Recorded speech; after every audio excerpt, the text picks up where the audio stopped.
Hey everyone, Fruit-Filled Olive Tree Ministry here. I'm going to run you through a quick video on why scripturally we should absolutely follow the seventh-day Shabbat. When it comes down to it, in John 14:15, I believe, it says, if you love me, you will follow my commands. That's a pretty important thing that Yeshua said. So in this video, I'm going to be running through just an article that we have on our site, Fruit-Filled Olive Tree Ministry site. It's fruitfilledolivetree.com, and the article is "The Sabbath Rest Remains." So in regards to why to follow Shabbat, what do the scriptures say? What did Jesus do? And is there any indication that we shouldn't follow seventh-day Shabbat? And based off that, why don't we? Why do we follow on Sunday? So a couple reasons why Shabbat is important. What's the purpose? Well, the creation story. God rested after 6 days, and on the seventh day he rested. This is Genesis 1 and 2, so it helps us to be in alignment with that. Now, jumping forward, when Christ returns for the 1,000-year millennial reign, this seventh-day Shabbat also foreshadows that. In Exodus 20, we are identified as God's children, and I think in Exodus 2 as well, it says the same thing, that this is a sign between us, between he and I.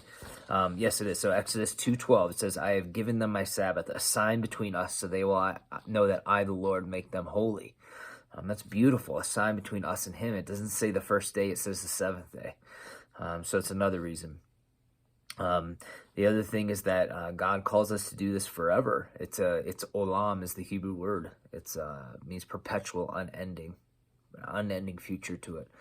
We all follow the 9 commands, but for some reason the fourth one we don't think is important. We don't try not to murder or try not to commit adultery, right? We were very serious about these things, and we got to remember Shabbat comes before those. The first 5 commandments are about showing God holiness, love, and care. The next 5 are showing people holiness, love, and care. And so fourth is all about God. It's about showing God love and respect and taking the acceptance of his invitation of rest as his children. It also is something that, again, he says, this is a holy sign between you and I. Set the Shabbat apart, the seventh-day Shabbat, as holy, as sanctified, and as blessed. He doesn't do that with a lot of days. So it's a beautiful thing to take advantage of.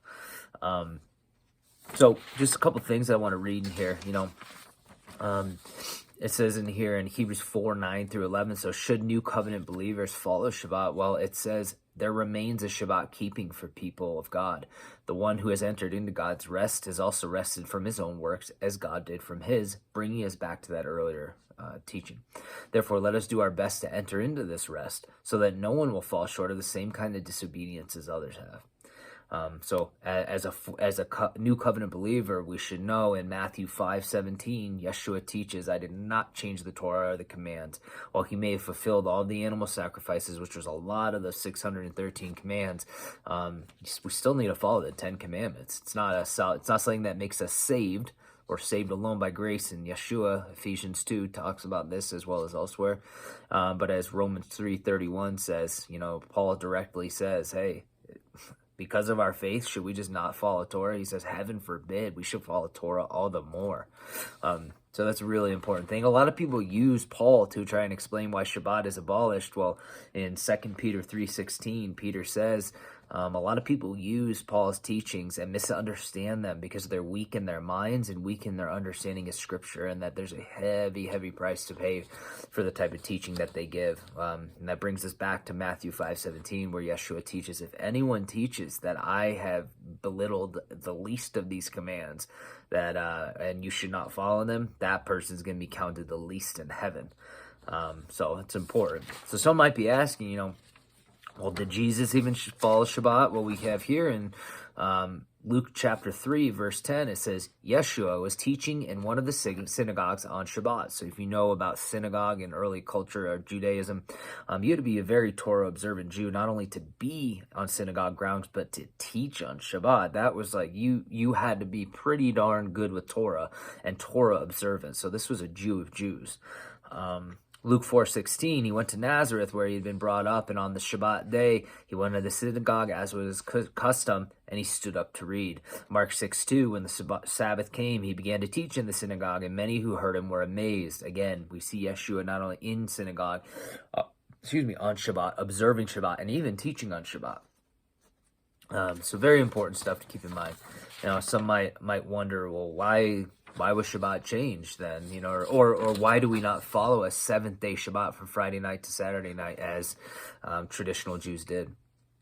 Well, the reason is that in 363 AD, the Roman Emperor Constantine, at the Council of Laodicea, and you can look all this up. This is not conspiracy theory. I'm not trying to say, September 11th didn't happen. The Holocaust is made up. You can look this up. This is very well-known information. Probably not shared in church, but Canon 29, and I'll read it for you. You can hear how anti-Semitic this is. This is clearly an attempt by the Roman Catholic Church and the early church to remove any association with Jewish people by creating Shabbat on the first day, Sunday, which happened to be the sun god's worship day. And it's interesting that we worship on that day. It says right here, Christians must not Judaize by resting on the Sabbath, but must work on that day, rather honoring what we call the Lord's Day. If they can, resting then as Christians. But if any shall be found to be Judaizers, let them be an anathema from Christ, basically disconnected from Christ. And you can see here, this is so Roman Catholic to try and think that they can either change commandments or, create new commandments, things like that. It says here, the fathers order that no one of the faithful shall stop work on the Sabbath, as do the Jews, but they should honor the Lord's Day on account of the Lord's resurrection, and that on that day they should abstain from manual labor and go to church. But thus abstaining from work on Sunday, they do not lay down a necessity, but they add, if they can. Now, if you look at the Old Testament, when it talks about Shabbat, it's like, if you don't observe Shabbat, you're cut off. I'm not saying we should kill people today, but I'm saying God was very serious about this particular command.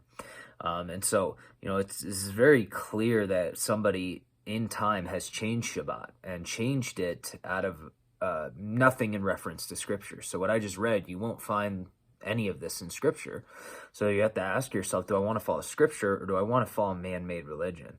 And when Yeshua returns, is he going to judge my heart on how well I followed man-made Scripture or man-made tradition, or how well I followed his Father's Scripture and his Father's tradition? So, keep that in mind. Shabbat Shalom to you all. I really, I prayed in my prayer that you would find the blessing of Shabbat, that it is a day set apart for holiness, for blessedness, for rest, and for you to be sanctified and set apart as one of Jehovah's children. God bless. And again, if you want to find this article, fruitfilledolivetree.com. It's free. There's a lot of other articles there, but this will run you through in more detail what the Scriptures say about absolutely upholding a Sabbath rest. God bless.